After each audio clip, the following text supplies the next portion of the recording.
everybody, and welcome back to the Swashbuckling Ladies Debate Society Behind the Scenes. Today, I am your host, Kara Gallo. I play Goldie in the series. We are joined today by, you may recognize her voice, by the woman who plays Saffron, Anastasia Plumb, and our master of the podcast, Kyle Olson. Hey, that's me. That's you. Hello. Saffron, did you say hello, Anastasia? I did. I said hello. I think they can tell our voices apart. I don't know. You sound pretty similar. So the last thing you guys heard story-wise was season 3. So that's what we're going to be talking about today, and maybe dip our toes a little bit into that holiday episode. So just to refresh everybody's memory, a brief overview of what season 3 was. Ooh.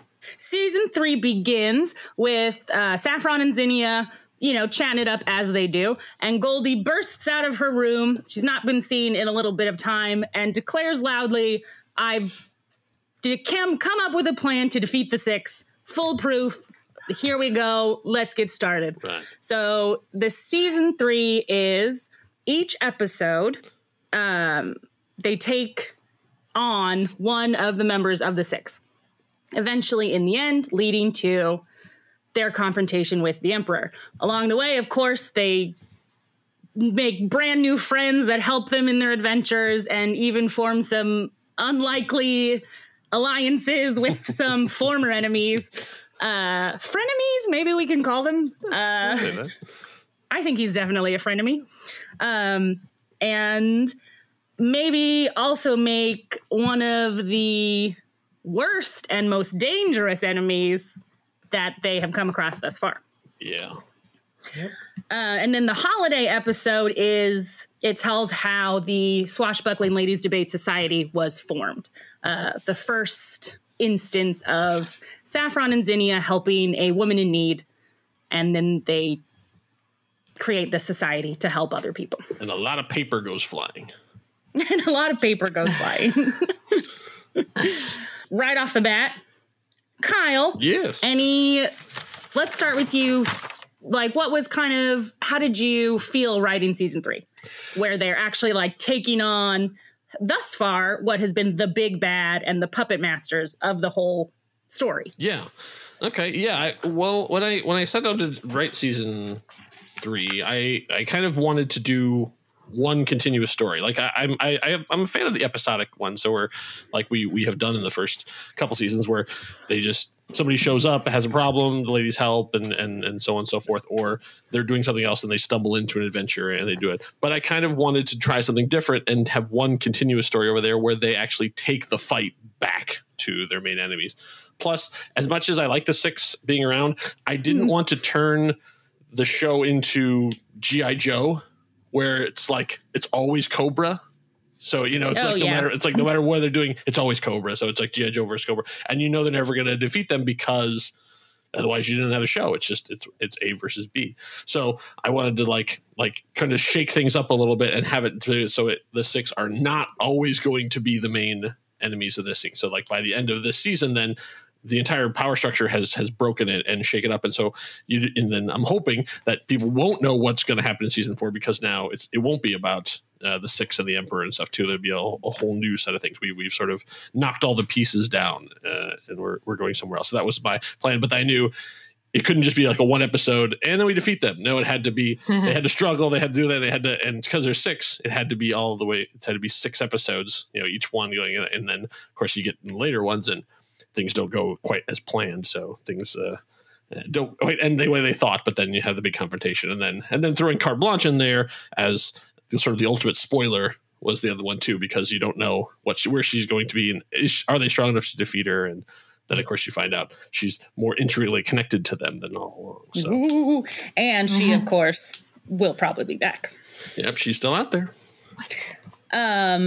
Anastasia, how did you feel kind of reading this where it was the same situation as you were reading it? You're like, these are the bad guys and they're taking them on. How did you feel kind of reading that and realizing, they're going to finally possibly defeat these people that have been plaguing their cities for so long? I mean, I wasn't surprised that we would be defeating them, if that's what you're saying. We are pretty badass. I mean, true. I don't know. So for me, I mean, honestly, I get a kick out of all of the characters that Kyle writes. So I look forward in each episode to who we're going to face and what's going to happen. So I'm always excited to see what happens, but I'm not surprised that we, went through the process and eventually defeated them. But I do know, with Carte Blanche that was a new little twist, but we do, Kyle seems to throw in like, a lot of our past relationships quite a bit. So and I wasn't necessarily surprised because we don't know much about Zinnia, but it was fun. It's been good to see and fun to experience. And all right, random pure speculation. Kyle, say nothing. Okay. Anastasia, do you think there's going to be, because we've had Goldie's mom and we've had Zinnia's mom, so when are we going to meet Saffron's parents?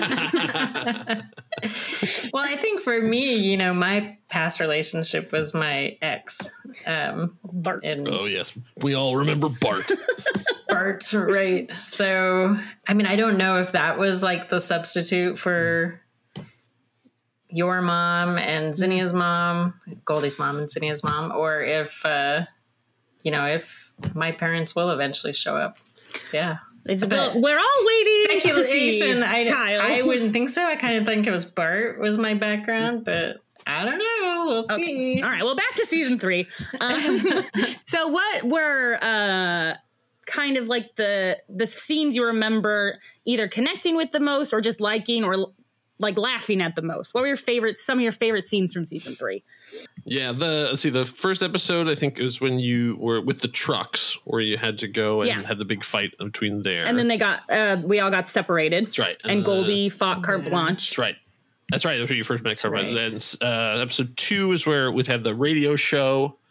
You had to I think that was a lot you were pretty good in that one. The radio show. Having to have Johnny. You as the call in. As the person calling in. Yes. Oh, I just love that was one of my favorite scenes. Right. That was definitely one of my favorites. One of my favorite scenes is when they do the seance. Yeah. Yes. And because I just think Amy as the ghost is one of the funniest things just that I'll ever hear. Oh, that was awesome. I met one of the people I do another podcast with. He just started listening to the show. So I'd been talking about it forever. And so he just started listening, and he'd never listened to a podcast, an audio drama podcast before. So to him, this whole theater of the mind thing was new, but I was sort of telling him about how the show came together. And then when I told him about, how I sort of built it around Anastasia and Shaw, and I said, and Shaw, she speaks fluent French, but she's not French. And he's like, what? She's not French? I'm like, no. And it was sort of I've multiple episodes I've had her do. Did you think she just had a really good American accent? Because I've had her do that accent, like her normal speaking voice a couple times, and I thought in this one too, where she has to be the ghost. So it's like Shaw as an American doing a French accent, but then trying to hide her French accent. She either loves me or hates me because of what I make her do with bending her voice around corners. It's so good. That scene is fabulous. Yeah, I love that one. That was a lot of fun. And of course, anything with Vicious Slaw. That's right. Yes, of course. And yeah, I had a lot of fun in the editing of that one in episode 5 when Vicious Slaw shows up and poisons the entire army, and then we have everybody ends up puking at the end. That was and I love the banter between him and Saffron, where she's like, "No," he's like, "I am a lady," and she's like, "No, I didn't say that." Yeah, really good. I like that. Justin was particularly good in that episode. I also I particularly enjoyed you, Kara, in another one because I put you by yourself. So Goldie's off running around on her own through most of episode 6 destroying all of the turrets or the rocket launchers and the soldiers, which it turns out, later on you find out are robots, but she doesn't know at the time, and just complaining the entire time. It was so much fun, just like because you're by yourself. So I'm like, all right, I guess she's gonna have an exterior monologue where she's just gonna be going around complaining. But no, it was a lot of fun to act as well. I have written down, please talk about how my accents are so terrible. Well, which is good because you just talked about how good. Oh well, I mean, Shaw's were. But I mean, but in both of your defenses, that's intentional. Like I specifically have that. That is not a skill that both of you like. So the idea is that like you're not masters of disguise. You're not masters. And also, I mean, I actually in one of the I'm writing a behind the scenes thing for our supporters. So every week they get an email and I'm going back to the episode. And I said, one of the things that I was specifically choosing to do for Saffron is watching her skills develop, because the first time we see her, like in season 1, where she tries to go undercover, she's really, really bad at it. That was Razor Rita, where she was like trying to be like, I don't shave my legs. Like, and so then by the time you get to where she's, Schnitzelputzel, where she's, she's the German arms dealer dealing with her, she's gotten much better. And so like every time I was trying to have her be a little bit better each time. I was trying to have her be a little better too. See, exactly. So it's all part working together to show her skills developing.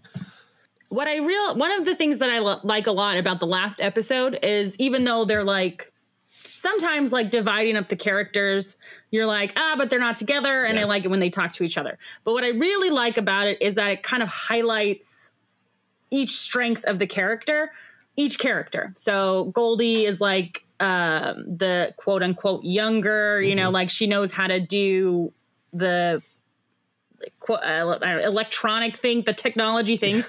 Zinnia's the action woman, and Saffron is the wordsmith. And in a lot of podcasts, when you separate the characters like that, some people are like, I don't like that. Do you think that's why these characters are so good together, because they have opposite yet complementary strengths? I mean that's my intention. That's what I'm trying to do. I would definitely think so. I mean, and also you get to, like you said, you show their strength individually, but then when they're together, then it hopefully it amplifies it. But then I try to have it be that any one of them could carry an episode. Like they're strong enough and interesting enough that if it was an episode that just happened to be that everyone was away and it was Saffron only, and then whoever she dealt with would still be a satisfying thing. It wouldn't be that, if you don't have all three, then it doesn't really count. I'm trying to do my best to make sure all of them are well-rounded. But then it's also nice to put them in situations. I think actually, and you'll see in season 4, there'll be a situation they'll get into where one of the lady's particular strengths she can't use in this situation, so another one has to do her job. So like in those kind of things. And so you'll have to see, can they sort of inspire her enough to do the work that the other one would have, like the role that she would have played. So I'm sort of playing around with that now too. So I think the longer they stay together, hopefully they're helping each other and enhancing each other and building on each other's strengths. So it's not just them being sort of only defined by one thing. So I get to be really funny and quirky like Goldie. Someone cast a spell and we all switch bodies. I wonder how that would play in master that. I will neither confirm nor deny. I have thoughts. Don't make me do a French accent. Yeah. Oh my gosh.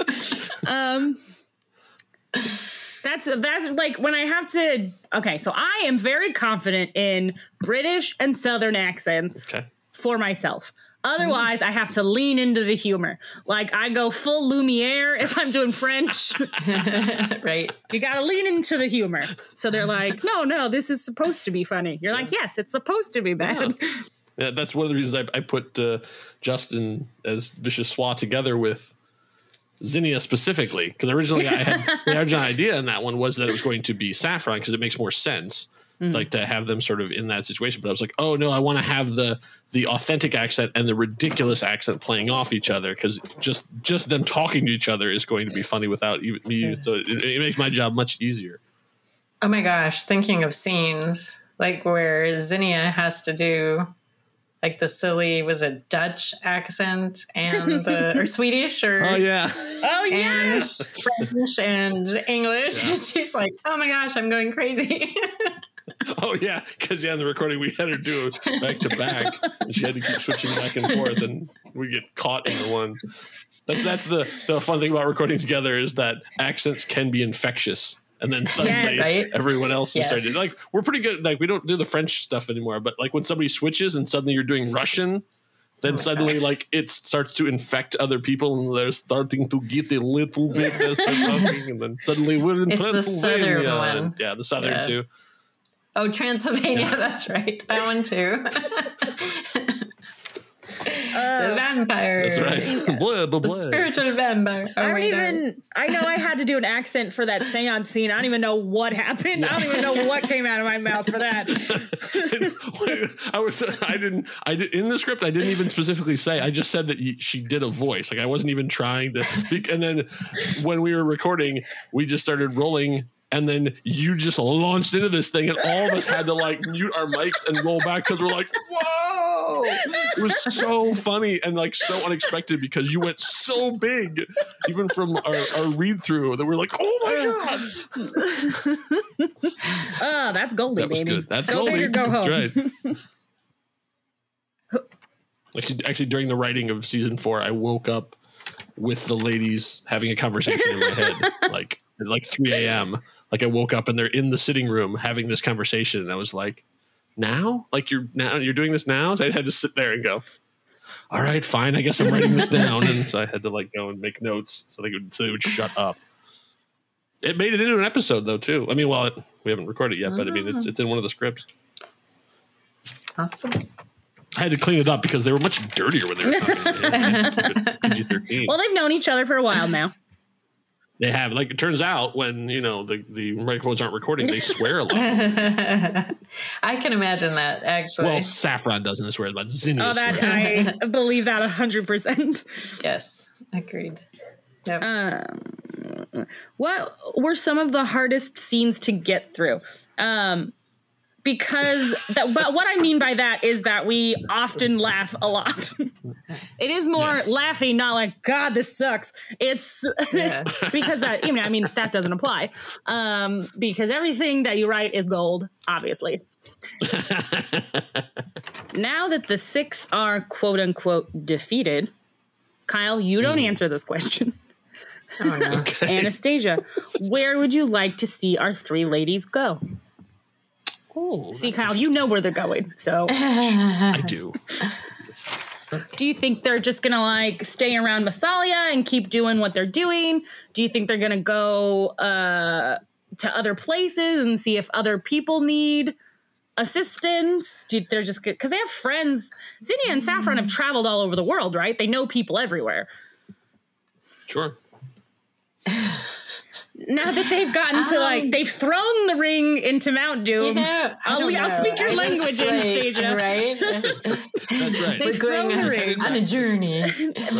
And now, what's there? Are they going to take a rest? This is funny. As if they can. I mean, honestly, I haven't thought of them like really leaving Massalia in the sense of maybe they'll go on a trip. Mm. But I feel like Massalia is their home and part of them. But I could totally be wrong. And, maybe they're going to set up franchises around the world. Nice. Yes. They're going to make millions. They're going to go international.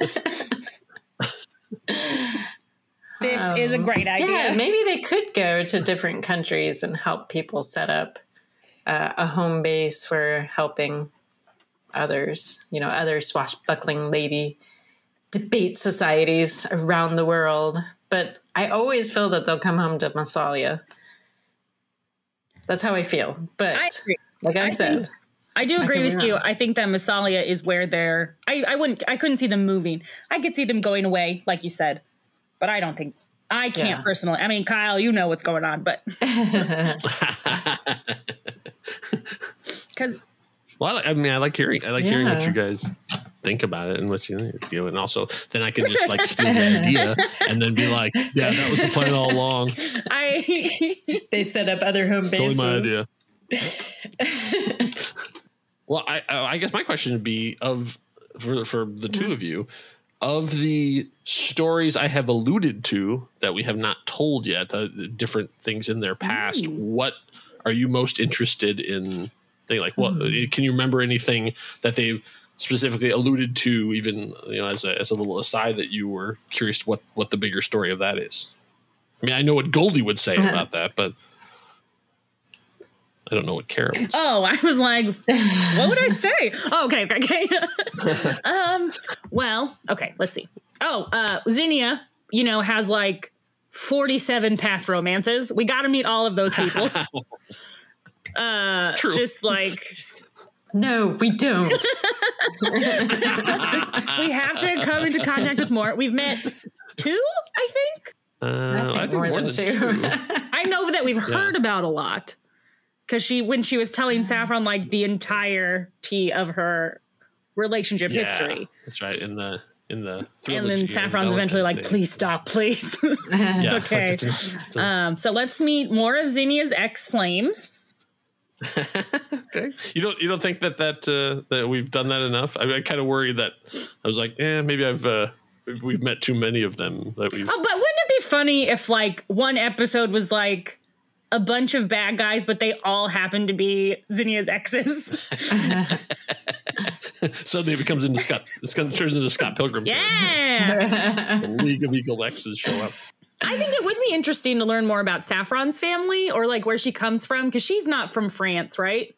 No. And so we know a little bit. Really wrong with my accent. We know a little bit of her background because of the Bart situation, and her parents don't seem to be the best, but because they were like, nah, marry Bart, it's fine. But maybe getting into more of that would be good. Yeah, we know about, obviously from the last Christmas episode, we know how they got engaged. Mm-hmm. Yes. So that was a thing. We know how they met. Mm-hmm. We still have not told the story of their wedding. Yes. How they got married, or their honeymoon. Oh, I mean, those are 2 sort of major events in their lives that have not been told. Knowing what their relationship is like and the kind of characters they are, how did they have time to do any swashbuckling on their honeymoon? Yeah, we talked a little bit. There's been some clues along the way about how we know that Lady Linear was involved in causing trouble in a round of those events. So she has yet to show up. Just rude. I don't think she'll be showing up anytime soon. And there's a specific reason why she hasn't shown up, but I'm not ready to reveal that yet. But intrigue. So it'll be a little while before she shows up in any. Oh, there's a question. Interesting. Why don't we kind of hop into maybe some tease for season 4? Are there going to be? But we still have all these other quote unquote minor villains. Are they going to keep coming back? Are you going to have a fresh batch of new villains? I think for season 4, I'm sort of going in a new direction. So I'm trying to sort of refresh a little bit too, because as much as I like Vicious Swa a lot, I like Equity Electric. I mean, there's a lot of like recurring, villain slash, anti-hero slash villain that sort of show up. But I kind of also want to refresh it a little bit, because we've now dismantled the 6 and sort of broken up that structure a little bit. So I kind of want to stretch out a little bit more. So I think we're going to be meeting a lot more new people in this one, both allies and enemies, and possibly enemies who seem like allies and allies who seem like enemies. It's a whole different world out there. So the things have changed and things are a little bit more chaotic. So maybe you don't know who you can trust. But I think we're going to be seeing a lot more, or I guess not seeing, but let's say it's an audio drama, so we'll be hearing some new voices. But by that same token, though, I'm reaching out and inviting back a bunch of the actors who did stuff for us too. Like I was sort of on a quest before of like always new, but I'm kind of like, I really like the actors we've been using. I kind of want to use them again. So I think hopefully the audience will go along with us and allow us the freedom to bring back an actor we really like in a new role and not have it be like, ugh, that's the same person you used before. I'm like, yeah, because they're really good. So yes. So so I've been reaching out to all the people that a lot of them, because everybody's schedule is weird. But I've been reaching out to a lot of other ones as opposed to trying to always bring in everyone from the outside. There'll be some new voices in there as well, but I'm trying to like sort of build my my company a little bit more. So we can, have some of our favorites. I think that's good because then you get more people. It's like people get more comfortable with the material, more used to your writing. Yeah, exactly. Yeah. So I don't have to start from scratch going, okay, this is a podcast. Every time I bring in someone from the outside, they're like, now what is this? What am I doing? Like, okay. What's a podcast? I can't tell you the amount of times that I've gotten audio back and like, oh, I'm so happy to be here in Massalia. I forgot to tell them how to oh, it's Xenia from Massalia. I'm like, oh man, I'm an idiot. I keep it. So one of the other things I'm changing in my scripts, I'm going to have a pronunciation guide so that that's a good idea because eagle-eared listeners will notice that sometimes names are said multiple ways in the same episode. Guilty. Because I forgot to. No, not by you guys. Usually, because I usually get to direct That's you. True. You can be like, no. For the other actors, if some stuff comes back and I go, oh, I forgot to tell them that it's Xenia, not Xenia, and that kind of stuff. Saffron and not Saffron. Yeah. Everybody gets Goldie right, so I guess I did something right there.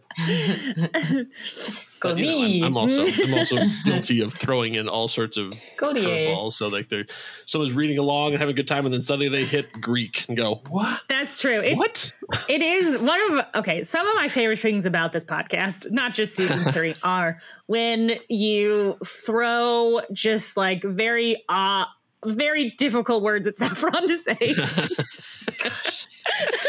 You should see my screen sometimes. I have like 5 different YouTube videos open of like phrases or how to pronounce things or all right. So, Anastasia, do you think that you see any of yourself in the character of Saffron? No. I don't know what you're talking about. How does it feel to play a character that's so different from you?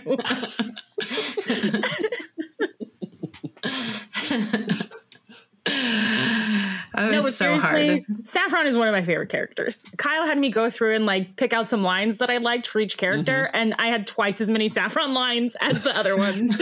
Like she's got the best. I love a word forward. Intellectual character. I love her very much, and I think you play her very, very, very well. Thank you. Well, Goldie is my favorite character, so maybe we should just switch parts. Just kidding. No, if I had to go through and actually pick my favorite lines, it would definitely be Goldie's. You cast this very well. Like, it's like they've merged. Xenia and Amy are so perfect.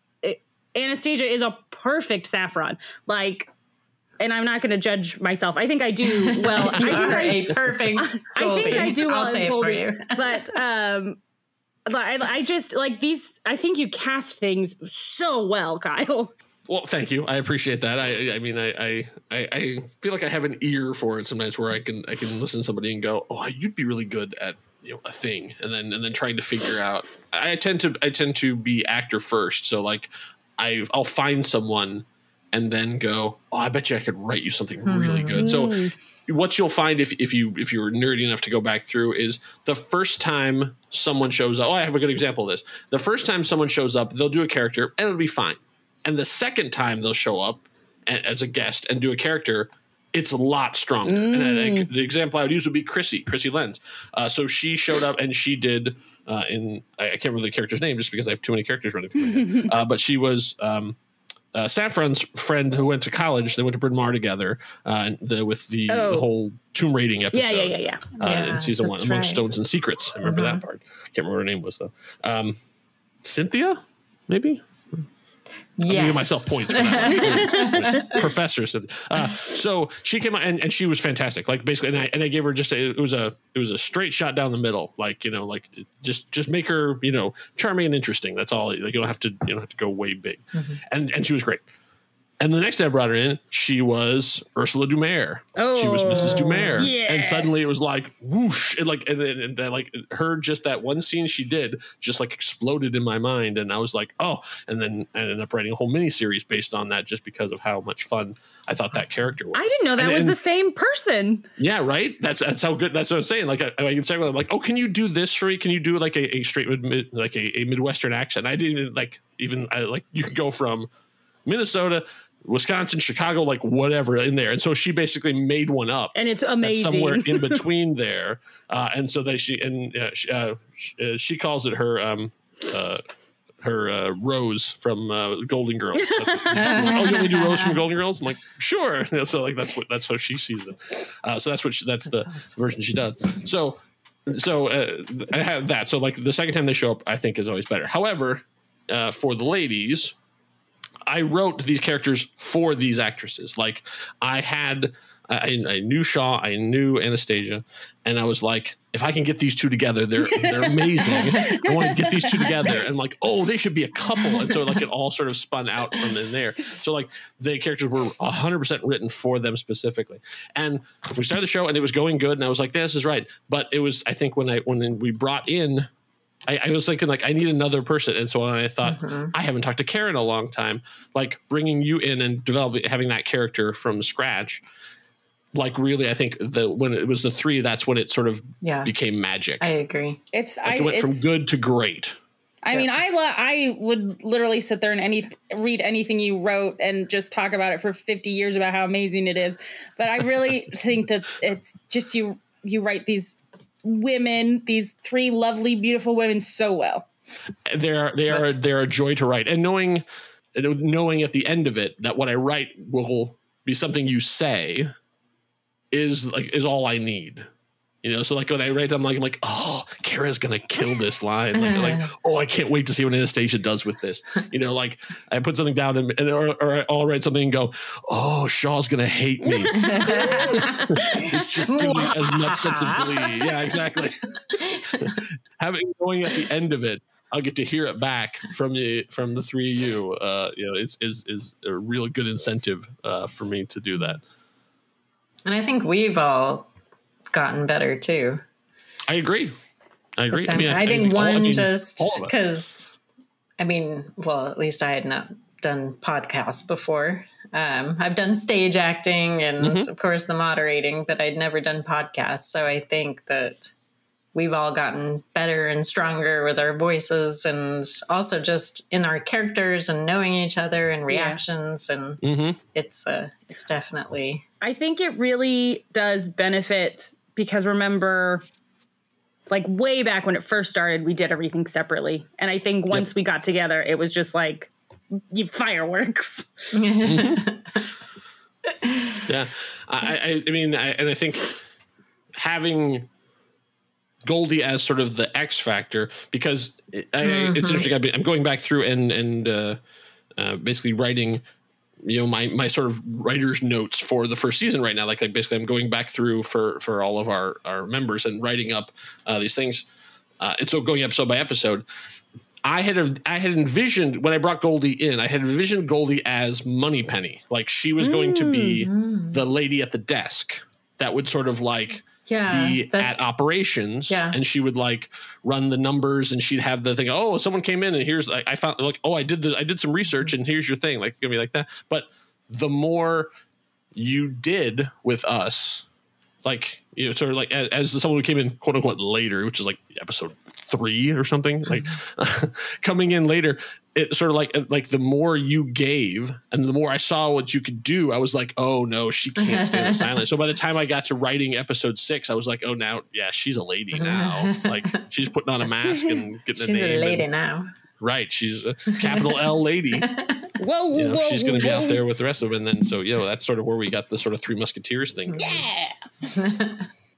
I'm very excited to see what's in store for season 4. Do you have any, before season 4 comes out, do you have any other like little episodes coming? We do, as a matter of fact. So like, obviously we're it's still in pre-production at this point. So I wish we were further along, but this is what's happening with life right now. So we're further where I wanted to be, but still, it's still progressing.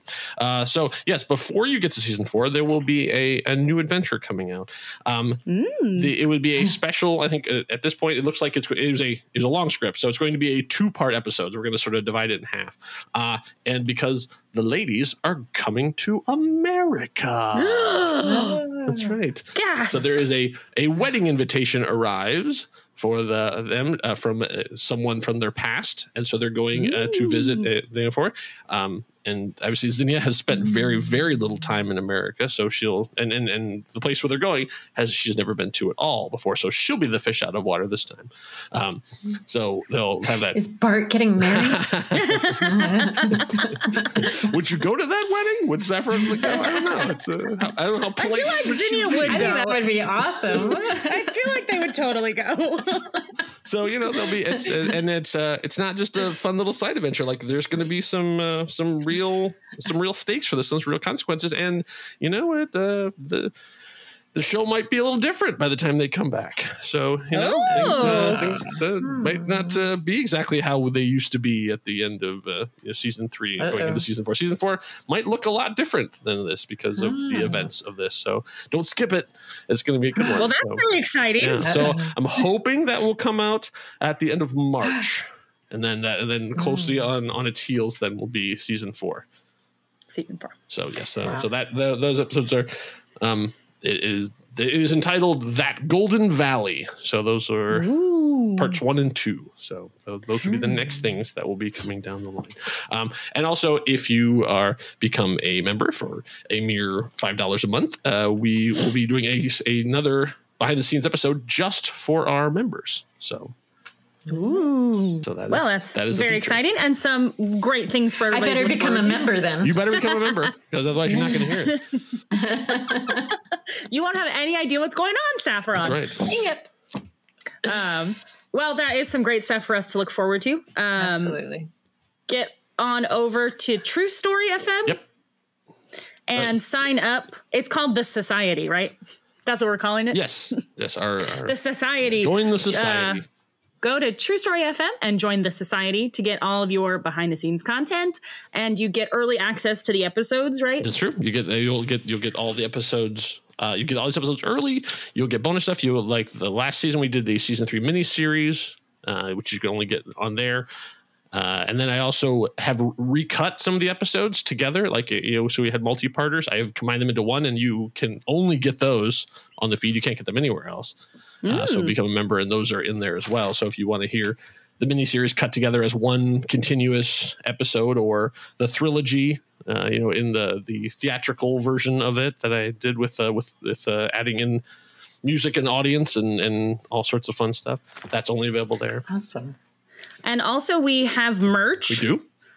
So go check out the merch. What's the link? What's the site for the merch? oxandhare.threadless.com. Ox and Hare, OX and AND, Correct. Hare, HARE. Yes. .threadless.com. .threadless.com. And if you see something there you like, snatch it up. And if you don't see the thing you like, let us know and we'll make it for you. And you might see it next time you That's go. Right. We had one of our super fans contact us and say, I'd really like this quote on a pillow. So we made it. And it's available on the shop right now. So if there's a particular quote or something from the show that you like, let us know. So look out for all this great stuff. Go buy the merch. Go join the Society. Become one of us. And keep your ears and eyes peeled for our upcoming content. Thank you very, very, very much for joining us. And Kyle, Anastasia, say farewell to our lovely, lovely listeners. Thank you both for coming on and doing this behind the scenes thing. I appreciate having you here, and I appreciate all of our listeners. Auf Wiedersehen. There you go. Cheers. Cheers. All right. Thank you both for joining me. I guess I'm joining you.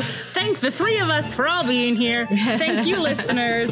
And we will talk to you next time on the Swashbuckling Ladies Debate Society Behind the Scenes. Adieu. It's always fun. Thank you.